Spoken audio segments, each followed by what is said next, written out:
All right, so I'm a bit behind on posting content, so I'm just gonna run through this fairly quickly. And I really do hope that you guys can post questions if you have any, or email me. So section 5.6 starts off with kinetic theory, which is really just the idea that like gases are tiny particles, and the little tiny particles bounce around off of each other. And if they're moving faster because they're hotter, and they have more speed and more kinetic energy, then they'll hit harder on each other or also on the walls of the container. And when they hit on the walls of the container, they would exert a force. And the way we talk about that with gases, though, is as pressure. And that would be force per unit area. So if I imagine the air in a car tire, the air is squeezed in there really tight, so it's pressing outwards on the tire, keeping it inflated. All right, but what pressure is it just is a total amount of force applied to a certain area. Another way of thinking about this is with shoes. So you have a certain amount of force that you step down on the ground with. And if you're wearing flat shoes, that force is spread out over the whole foot. But if you were wearing high-heeled shoes, that force is concentrated over into a smaller area. So even though the ground would have to support you with the same amount of force, where the shoe would be touching on that high heel would have a higher pressure. So if you're walking on grass, that high heel can just push into the soil. Now, the unit of force is newtons. The unit of area would be meters squared. And if you do that, you get newtons per meter squared. And that is the SI unit for pressure, 1 Newton per meter squared. But that can get nicknamed a Pascal. So technically, the Pascal is our unit of pressure. Now, in everyday life, we use some other units as well. I like the 1 atmosphere. So right now there's about 1 atmosphere of pressure around us, pressing in on us. It changes a little bit with the weather and with the altitude, but for a standard average value at sea level, 1 atmosphere is equal to about 101,000 pascals. So there's a conversion factor. But I don't know about you guys, but I often think of air pressure in terms of tires. So 1 atmosphere of pressure is equal to 14.7 pounds per square inch, and that's what the PSI stands for. So you have a force over an area. So one fun way to think about this is that for every square inch on your body, the atmosphere is pressing in on you with 15 pounds. So the atmosphere is squeezing us from all sides with 15 pounds on every square inch. Now we talk about the ideal gas law, and there are several different ways to write it. This is the way the book gives it to you, where P stands for pressure. And this is a proportional to, right? So if this side of the equation doubles, then that side of the equation doubles. N would be the total number of molecules in a sample of gas, or a container of gas, like how many atoms, how many molecules. T is the temperature, and I put a little K down there to remind myself that it has to be in Kelvin. If you put in Celsius or Fahrenheit, it does not work. And V is the volume of that gas. But I'm guessing that the proportional sign might be confusing to some of you. So here it's written out without the proportional sign, and then we have just a constant instead. So the pressure times the volume would be equal to the number of particles times a constant. And if you wanted to know what the constant is, it's called Boltzmann's constant. And if you Google it, Google will know what you're looking for. Times the temperature in Kelvin. Now if you wanted it to look a little bit more like this one, where volume is in the denominator, all you'd have to do is divide both sides by volume, and then it would cancel out over there. So pressure is equal to the number of particles times a constant times temperature divided by volume. So one thing that can be done with this is kind of use it in a ratio form, comparing an initial state to a final state. So I think this is actually more useful for you guys. So then you could see that if you change the temperature, how would the final pressure change? If you changed the final volume, how would the final pressure change? And let's say that you were solving for the final pressure. and you wanted to get it all by itself, you need to get the initial pressure, which I abbreviated here as a P with a little I. You need to get it to the other side. So you can multiply both sides by the initial pressure, and then that will go away. So then you could pretty easily find the final pressure just by plugging in some different quantities that would be given in the problem. I'll do an example of this at the end. All right, 5.7, thermodynamics, which is a really complicated sounding way of basically saying we're going to talk about the flow of heat. The first law is kind of a statement of conservation of heat, but the way your book does it is fairly limited, but that's good, it's simpler. So you imagine that you have a sample of gas, a container, a balloon, something contained. And if you add heat or you remove heat, that has to do one of two things, or maybe a little bit of both. It can go to change basically the temperature of the gas by changing its internal energy. And that's what your book calls it. I'd rather call it thermal energy though. So here I wrote it out as internal thermal energy. Okay. So the heat could increase the temperature of the gas by giving it more kinetic internal thermal energy. Or it could do some work. That heat could be used to do some work. And so if you add heat, what would happen is the gas would tend to want to expand. And so then you're using the force of the gas pushing outwards to expand the gas, and that takes energy. Expanding gas takes energy. Here it is in short notation. You don't have to know the short notation. You could just write this in your notebook. But the idea, again, would basically be if you add 10 joules of heat to a sample of gas, that 10 joules either has to go into a change, that's that delta, it means change again, changing the internal energy, the thermal energy.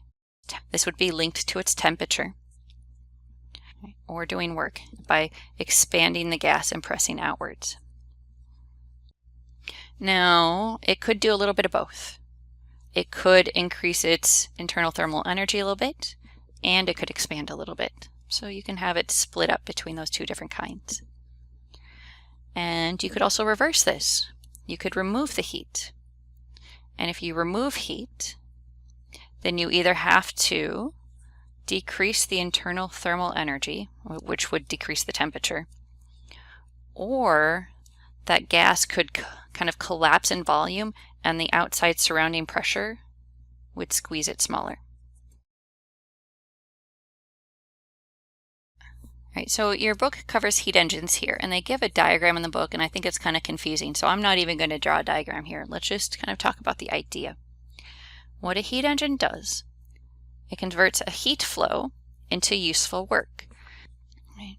So how it works in a car is inside the engine there is gasoline, and it is burned and it explodes. And that explosion, due to all of that heat, pushes the piston and expands it. And that is what can turn the wheels. Now, I don't really like heat engines because they can never be 100% efficient. They can't even really be close. Because the fumes that are exhausted from cars, that's taking away some of the heat with it from the explosion, from the gasoline. And so that warm exhaust is just a waste of energy. Another type of heat engine that humans use is in nuclear power plants, which fascinates me that we can split atoms and we use them basically to boil water. We use the heat from atomic decay to boil water. Once you boil the water, it can make a high pressure steam. You direct that high pressure steam through a pipe into a turbine, which is basically a spinning fan with a magnet on it or some coil of wire on it, and that makes electricity. Now, spinning a magnet inside a coil of wire makes electricity. But once that steam goes through the turbine, it has to go out to the environment. And don't worry about that being contaminated right now because the nuclear power plant has different water loops to keep it contained. So the steam that's being exhausted is not water that was ever in the core. But the steam that does exhaust is warm. And that wastes like a third of the energy from actually boiling the water. All right, I just quick Googled the Carnot cycle because the Carnot cycle would basically be an ideal heat engine, the most efficient it can possibly be. And the heat has to travel from a hot region to a cold region, and that's what does the work. That's what drives the pistons. That's what spins the turbine. So you can plug in the temperature of the hot region and the cold region and find out how efficient that this thing could be, even if there was no friction. If everything else was ideal, how efficient could this be? So what if the temperature of the hot region was 400 degrees Kelvin? And then the cool region was basically room temperature, so we'll say 273, so the exhaust is going out to room temperature. Right. The maximum efficiency of this machine, being able to do work just because heat is flowing through it, driving it, is 31%. Right, so the first law of thermodynamics was basically that if you put heat into some gas, it has to be used for something, either increasing the temperature or doing some work. The second law basically just says that heat can't flow from a low temperature region to a high temperature region. It's just against the law of physics. If you can prove otherwise, you get a Nobel Prize. So heat will always flow from the hotter region to a colder region. Right, and just a different way of saying that, but kind of applying the same idea to a heat engine would be this. Just a heat engine can never be 100% efficient in turning heat into useful work, just because it has to have some exhaust. And the third law basically says it's impossible to ever cool a substance to exactly 0 Kelvin, so absolute zero, when atoms and molecules would have no vibration and no movement at all. People have gotten close, but they don't think that they can ever exactly reach 0. Now, I don't really like heat engines because they're usually about 30% efficient, but I love heat pumps. So a heat pump at first looks like it might violate the second law, because a heat pump will take heat from a colder region and pump it to a hotter region to make it even hotter. So it cools the cold region down further and it heats up the warm region further. So it looks like it violates the second law, but it doesn't, because there's more than one step involved. All right, let's just walk through a schematic of how an air conditioner works and how it doesn't break the second law of thermodynamics. So let's say that this is the outside air, and it's summertime, so this is going to be hotter outside. And inside the house it's cooler, but you want to make it even cooler. So you want to take heat from the low temperature region inside the house and force it outside. So let's just start at 1, since they labeled this one as 1. And this would be our compressor. So what it's going to do is it's going to take the fluid in the pipe, the refrigerant, and compress it. Now if you go back and look at the ideal gas law a little bit, what would happen? Right, when you compress it to a smaller volume, it heats up. So by using electricity, you compress it and it heats up, and that's why this pipe right here is red. So it is really hot. And then you let it flow through some tubes while it's outside. And since the fluid in the pipe was hotter, it's going to cool off. And so it's lost that extra heat by the time that fluid is down here moving back towards the house. It comes in the house, and let's say that it's about 90 degrees Fahrenheit right now because it's coming in from the summer temperature. And then right here there's an expansion valve. And that point in the pipe would all of a sudden just let that gas expand. And so right when that fluid expands right here, it takes up more volume. But that took work. It cools the gas significantly. So it is much colder here. So now that the gas is much colder here, it can absorb heat from within the house. It absorbs the heat out of the house. And then it goes back and completes the cycle. So on one hand, it's a simple design, even though there's plenty of engineering that is needed to make it work and make it efficient. Right? But I think it's genius.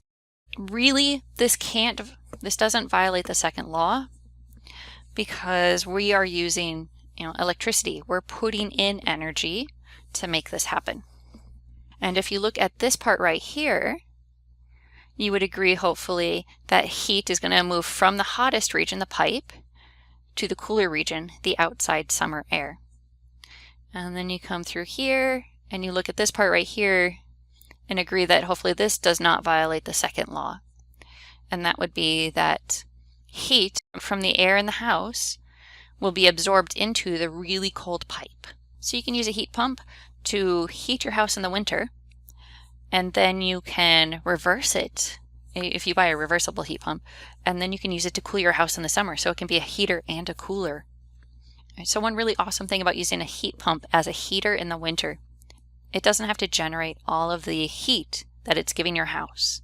It is just moving it from outside to inside. And that actually saves a lot of energy. So let's say you give 10 joules of energy to your heat pump. With that 10 joules of energy, it can move 30 joules of heat. So one way of looking at it is that heat pumps are more than 100% efficient. So refrigerators and air conditioners are both heat pumps. You can also use them as household heat and water heaters, right? But let's just talk about a refrigerator real quick. It uses an electric compressor, and you give that energy, and it uses the compressor to basically pump the heat out of the interior of the fridge, and it pumps it to the back of the fridge, and that's why the back of the fridge feels much warmer. So really the refrigerator is just moving the heat from inside to outside. And then talk a little bit about entropy. Entropy can be confusing, so let's just maybe stick with a simple example of it and just use it a little bit. So let's use entropy as a measure of a system's disorder. So if something is really disorganized, you could say it has a lot of entropy. So I've drawn a couple of boxes with gas molecules in them.